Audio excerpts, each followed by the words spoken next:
सुप्रभात, नमो नमः बच्चों। फिर से आज skill idea Bihar board Hindi काव्यखंड पार्ट 3 को लेकर के आप लोग के बीच आ चुकी है। मैं राहुल सर आपको बहुत ही चर्चित कवि घनानंद के बारे में बताऊंगा और उनका जो दो आपके बुक में दिया हुआ पाठ है उनको भी पढ़ाऊंगा। ठीक है, तो मैं शुरू करता हूं। सबसे पहले घनानंद के कवि परिचय के बारे में, जो कवि मतलब इसमें जो लिखे हैं, क्या लिखे हैं, है ना, और इनका जो जीवन में क्या क्या बीता है उनके बारे में मैं पहले पढ़ा लेता हूं, उसके बाद आपके चैप्टर को भी वो पढ़ाऊंगा। ठीक है, तो घनानंद जो थे वो बहुत ही चर्चित कवि हैं और ये रीति काल की, है ना, रीति मुक्त काव्यधारा के सिरमौर कवि में एक माने जाते हैं। अतः इनका जन्म जो है 1689 ईस्वी में, है ना, आसपास हुआ था। पेशा इनका क्या है, तो पेशा में देखिएगा कि ये तत्कालीन मुगल बादशाह मोहम्मद शाह रंगीला के दरबार में मीर मुंशी का काम करते थे। मुंशी समझते हैं ना आप लोग? हाँ, तो मीर मुंशी का काम करते थे। ये एक अच्छे गायक भी थे, है ना, गाना मतलब जब गाते थे तो लोग जो महफिल लग जाता था। ठीक है, और इनका जो है एक श्रेष्ठ कवि, मतलब एक श्रेष्ठ कवि के रूप में भी राज दरबार में काम करते थे, है ना।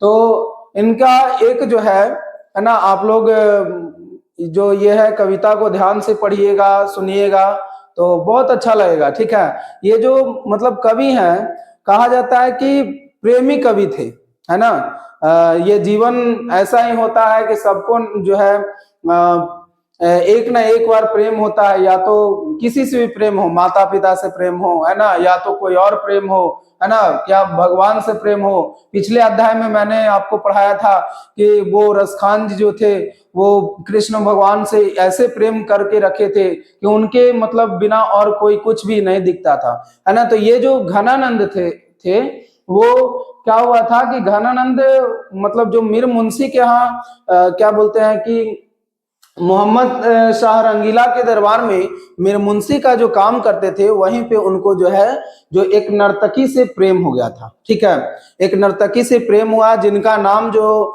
बहुत चर्चित आप लोग जानते होंगे, है ना, किताब आपके बुक में मतलब दिया हुआ है काव्य परिचय में कि सुजान उनका नाम था। उन्हीं से जो है वो बेहद प्यार करने लगे थे, है ना। जब सुजान ने इनके प्रेम को स्वीकार नहीं किया तो विराग उत्पन्न हुआ, है ना। सच में वो मतलब ऐसे मतलब इतना वो क्या बोलते हैं इतना मतलब ये ऐसे व्यक्ति हो गए कि वो पूरा जो है सुजान के बारे में कविता लिखने लगे, है ना। उसी में से एक कविता आपका जो है चैप्टर में दिया गया है।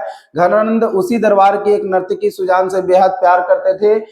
जब सुजान ने इनकी प्रेम को स्वीकार नहीं किया तो विराग उत्पन्न हुआ और तो ये जो हताश होकर के वृंदावन चले गए। या तो जोगी बनिए या तो पागल बन जाइए, है ना।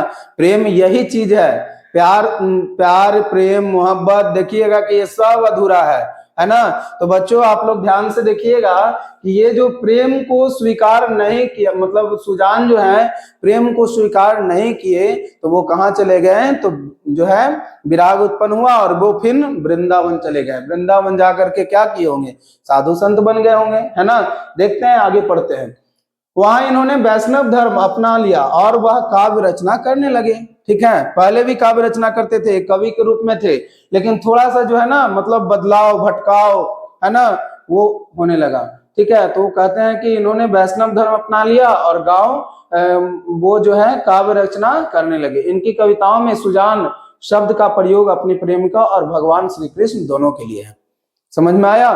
तो कृष्ण जो है वो मतलब कृष्ण के प्रति भी लिखते थे कुछ कुछ, और ये जो है सुजान के प्रति भी कविताओं को लिखते थे। ठीक है, सुजान शब्द का प्रयोग अपने प्रेमिका और भगवान श्री कृष्ण दोनों के लिए मिलता है। चलिए तो हम लोग जो है आगे देखते हैं। चौथा पॉइंट में देखा जाए तो इनका मृत्यु के बारे में है ना। मृत्यु भी बहुत विचित्र तरीका से इनका हुआ है। बात समझ में आए बच्चों?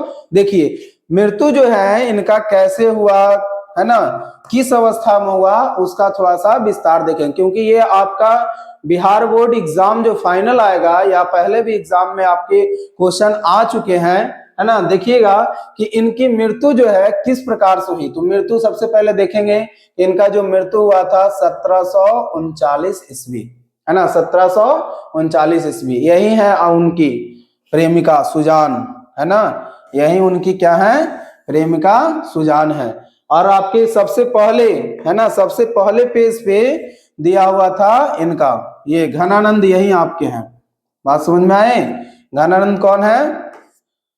घनानंद जो है यही है, ठीक है। और उनकी प्रेमिका ये सुजान, ठीक है बच्चों। आइए देखते हैं आगे इनका मृत्यु किस प्रकार हुआ। तो इनका जो मृत्यु हुआ था, नादिर शाह ने दिल्ली पर जब आक्रमण किया था, है ना, नादिर शाह ने क्या किया था, दिल्ली पे आक्रमण किया था, तो उसके सिपाहियों ने मथुरा और वृंदावन पर भी धावा बोला था, ठीक है। मथुरा वृंदावन दिल्ली के बगल में है, तो उनपे भी धावा बोला। और बादशाह मीर मुंशी जानकर सिपाहियों ने इन्हें पकड़ लिया। बात समझ में आया? बादशाह, है ना, बादशाह का मीर मुंशी जानकर सिपाहियों ने इन्हें पकड़ लिया और सिपाहियों ने इनसे जड़ जड़, है ना, सोना सोना सोना मांगा। बात समझ में आए बच्चों? मीर मुंशी पहले थे जब प्रेम करते थे घनानंद सुजान से, लेकिन अब तो ये सन्यास ले लिए थे, है ना। तो सिपाहियों ने क्या किया कि उनका मुंशी, है ना, उनका मुंशी जो है बादशाह का जो है मुंशी जान करके और उनको जो है पकड़ लिया और सिपाहियों ने इनसे जड़ जड़ सोना सोना सोना मांगा। लेकिन ये ऐसे व्यक्ति थे कि घनानंद ने 3 मुट्ठी धूल उठा करके और रज रज रज कह दिया। रज रज का अर्थ क्या होता है? धूल, ठीक है, धूल धूल धूल, है ना, कहते हुए उन पर फेंक दिए। इससे क्रोधित होकर के सिपाहियों ने क्या किया, उनको वध कर दिया। तो इस प्रकार से जो है घनानंद का मृत्यु हो जाता है ना। और काव्य विशेष सबसे प्रथम जो इनमें मतलब आपको कहेंगे प्रेम के पीर कवि कौन है, तो घनानंद, है ना। तो प्रेम के पीर का कवि भी कहा जाता है। प्रमुख रचना इनका जो दिया गया है, आप लोग देखिएगा प्रमुख रचना में, है ना, प्रमुख रचना में देखते हैं तो सुजान सागर, बीरा लीला और रसकेली बल्ली, ठीक है, रसकेली बल्ली है। तीनों जो है इनकी प्रमुख ग्रंथ है, रचना है। आगे देखेंगे इनका भाषा पे थोड़ा सा जो है हम लोग बात कर ले। भाषा, इनकी भाषा अत्यंत परिशुद्ध और परिष्कृत ब्रज भाषा है। ब्रज भाषा पर इनका असाधारण अधिकार था, ठीक है। बात समझ में आया बच्चों? आगे हम लोग अब जो है इस चैप्टर को देखेंगे सुजान और घनानंद की, जो घनानंद के जो है ना, प्रेम के ऊपर जो है कविता लिखा गया है ना। तो आगे हम लोग देखते हैं। देखिए, अति सुधो स्नेह को मार्ग है ना, ये कविता का आपका शीर्षक है, छंद का आपका शीर्षक है ना, सवैया का आपका शीर्षक है। देखते हैं, कहते हैं अति सुधो स्नेह को मार्ग है, जहां नेकु सनायप सयानप बाक नहीं। अति सुधो स्नेह को मार्ग है, जहां नेकु सयानप बाक नहीं, तहां साचे चले तजी अपुन अपो, है ना, झुझकी कपटी से निशांक नहीं। घनानंद प्यारे सुजान सुनो, इत एक ते दूसरे आंक नहीं। तुम कौन धो पाटी पढ़े हो, कहो मन लेहु देहु छटांक नहीं। बहुत विचित्र बात कहते हैं अपने प्रेमिका के लिए, है ना। कहते हैं कवि घनानंद, जो आपका स्क्रीन पे दिख रहा है, देखिएगा, कवि घनानंद कहते हैं कि प्रेम का मार्ग अत्यंत सीधा और सरल है। प्रेम का मार्ग क्या है बच्चों? ना ही टेढ़ा है ना। यहाँ लिखा हुआ है अति सुधो स्नेह को मार्ग है, जहां नेकु सनाय बाक नहीं, है ना, तहां सांचे चले तजी अपनों को झुचकी कपटी ते निशांक नहीं। कहते हैं कवि घनानंद कि प्रेम का मार्ग अत्यंत सीधा और सरल होता है। प्रेम करने वाले कभी भी छलिया नहीं होते हैं, है ना, चाहे कोई से भी प्रेम करे। प्रेम क्या होता है? छलिया का रूप नहीं है। इसमें थोड़ी भी चतुराई या टेढ़ापन नहीं चलता है ना, ना ही कपट होता है। देखिएगा यहाँ पे बताई गई है, ना ही झुझके और ना ही कपटी निशांक नहीं, मतलब कोई भी चतुराई नहीं चढ़ेगा, है ना ही टेढ़ापन चलेगा, कुछ भी नहीं। इस रास्ते पर वही लोग चल सकते हैं जो सच्चे और अपना अहंकार घमंड त्याग दिया है। जो लोग कपटी या चालाक हैं, ठीक है, इस रास्ते पर चलने से झिझकते हैं। प्रेम करने वाले सीधा सरल मार्ग पे चलते हैं। यही जो है पहली पंक्ति में आपका दिया हुआ है ना। फिर जो है कहता है घनानंद प्यारे सुजान सुनो इति एक ते दूसरे आंक नहीं, घनानंद प्यारे सुजान सुनो इति एक ते दूसरे आंक नहीं, तो कौन धो पाटी पढ़े कहो मन लेहु पे देहु छटांक नहीं। फिर जो है अपनी प्यारी सुजान के लिए ये कहते हैं, है ना घनानंद, देखिए कहते हैं कि सुनो मेरे प्रेम में तुम्हारे सिवा कोई दूसरा नहीं है, मेरे हृदय में तुम्हारे सिवा कोई नहीं है ना, लेकिन तुमने ना जाने कौन सा पाठ पढ़ा है कि तुम मेरा मन तो पूरा ले लेते हो लेकिन बदले में छटांक भर प्रेम नहीं देते हो। एक छोटा सा छटांक, एक रत्ती भर, है ना दाना, इतना भी तुम्हारे अंदर प्रेम नहीं है ना। तो यही जो है घनानंद कहते हैं कि हे प्यारी सुजान सुनो, मेरे प्रेम में तुम्हारे सिवा कोई दूसरा नहीं है ना। हे प्यारी सुजान सुनो, मेरे प्रेम में दूसरा कोई नहीं है, लेकिन तुम क्या ऐसी पाठ पढ़ी हो, है ना, कि छटांक भर भी, है ना, एक रत्ती भर भी मेरे प्रति तुम्हारे हृदय में प्रेम नहीं है ना। तो दूसरे पाठ में यही है, घनंद प्यारे सुजान सुनो इति एक ते दूसरे आंक नहीं, तुम कौन धो पाटी पढ़े हो कहो, है ना, मतलब बोलो मन ने हो पर देहो छटांक नहीं। बात समझ में आया।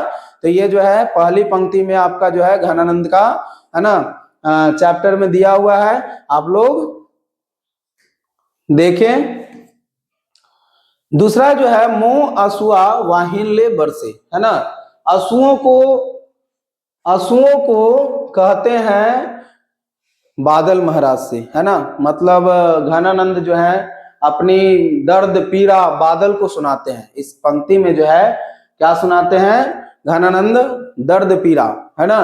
कहते हैं कि परकाज देह को धारी फिरो परजन्य जथारत हवे दर्शो, है ना, परकाज जही देह को धरी फिरो परजन्य जथारत है दर्शो, निधि नीर सुधा के समान करो सभी विधि सज्जान सरसो। देखिए पंक्ति में जो है कहते हैं कि ये तो सवैया लिखते थे, है ना, और सवैया में कभी बादलों के माध्यम से अपनी बीरा वेदना, है ना, व्यक्त करते हैं। क्या करते हैं, जो कवि घनानंद है वो बादल को ही मतलब बीरा वेदना ये कहते हैं, और कहते हैं कि तुम जाओ, किसके घर जाओ, तो सुजान के घर जाओ। कैसे जाने के लिए कहते हैं, तो बादल को जो है, बादल महाराज जो होते हैं, जो बादल होते हैं वो दूसरों के मतलब कल्याण के लिए बनते हैं। किसान के खेत में ये बारिश हो गया बादल बन के, तो उनका कल्याण। उसी तरह से नदी नाला पोखर, है ना, या मान लीजिए कहीं भी अगर बादल बरस जाए तो उनका कल्याण हो जाता है ना। बादल अपना शरीर धारण करता है तो बस कल्याण करने के लिए। तो वही जो है कभी ये अपने सवैये में कहते हैं कि बादलों के माध्यम से अपनी बीरा वेदना व्यक्त कर रहे हैं। कभी बादलों से कहते हैं कि तुम दूसरों की भलाई के लिए ही शरीर धारण करते हो, है ना। किसके लिए शरीर धारण करते हो, तो दूसरों की भलाई के लिए जो है शरीर को धारण करते हो। समुद्र के खारे जल को अमृत जैसा मीठा बनाकर बरसते हो, है ना। समुद्र जो आप लोग देखे होंगे तो पूरा पानी पानी पानी, लेकिन वो नमकीन पानी, और वो अपना सोख करके, है ना, मेहनत कर करके बादल स्वयं अपने अंदर पानी भरता है और वो मीठा कर करके, है ना, और लोगों को मतलब सभी सज्जनों को बरसाते हो, है ना, तो सभी का कल्याण करते हो। अब जो है अगली पंक्ति में कहते हैं, देखिए बहुत अच्छी बात, मतलब बहुत ये सुजान के प्रति जो है ना, इस प्रकार से वेदना व्यक्त करते हैं, सुजान को बताते हैं। देखिए कैसे, घनानंद जीवन दायक हो, है ना, कछु मोरियो पीर, है ना, ये परसों। कभी कहते हैं कि हे बादल तुम तो जीवन देने वाले हो, कभी मेरे हृदय की पीड़ा को भी समझो, सबके पीड़ा के समझे हो, सबका कल्याण किए हो, तो एक बार मेरा भी सुन लो, है ना। कैसे सुनो, तो उसको हम लोग देखते हैं। मेरी एक प्रार्थना है कि तुम मेरे आंसुओं को अपने जल में मिला लो, ठीक है। बादल महाराज से कहते हैं ये घनानंद कि तुम जो हो बादल सबका कल्याण करते हो, आज मेरा भी एक बात मानो, एक मेरा भी थोड़ा आपसे कृपा होगा, कार्य कर आप कर दीजिएगा तो मेरे ऊपर कृपा हो जाएगा, है ना। क्या कृपा होगा, तो वो अपने, है ना, प्रेमिका के घर में, है ना, जहाँ पे देखिए क्या कहते हैं कि प्रार्थना है कि तुम मेरे आंसुओं को अपने जल में मिला लो और कभी उस विश्वासघाती सुजान के आंगन में जाकर बरसा दो, शायद तब उसे मेरी पीड़ा और प्रेम की गहराई का एहसास हो सके, है ना। मतलब कितना प्रेम करते थे घनानंद, ये सुजान को एहसास हो जाए। मतलब ऐसा रूप बना करके, मतलब बादल तुम जाओ और उनके मतलब आंगन में बरसो, है ना, और ऐसा रूप मतलब ला दो, ऐसा माहौल ला दो कि उनको जो है इतना महसूस हो जाए, इतना महसूस हो जाए, है ना, कितना महसूस हो जाए, तो शायद तब उसे मेरी पीड़ा और प्रेम की गहराई का एहसास हो सके। मतलब कोई था जो प्रेम करता था। ये जो है घनानंद अपनी कविताओं में, अपने सवैये में, है ना, अपने छंद में बताते हैं, है ना।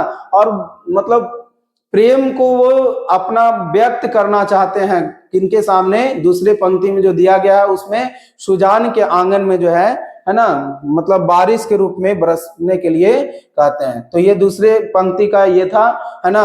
घनानंद का जो है ये कहना है कि हे सुजान, तुम जो हो, है ना, मेरे ऊपर जो है प्रेम नहीं था, है ना, लेकिन बादल के द्वारा फिर बरसने के लिए कहते हैं। यही दूसरा पंक्ति में आपका था, ठीक है। तो अगले फिर मैं चैप्टर लेकर के आऊंगा, है ना। तब तक इसको आप लोग रिवाइज कीजिए। धन्यवाद।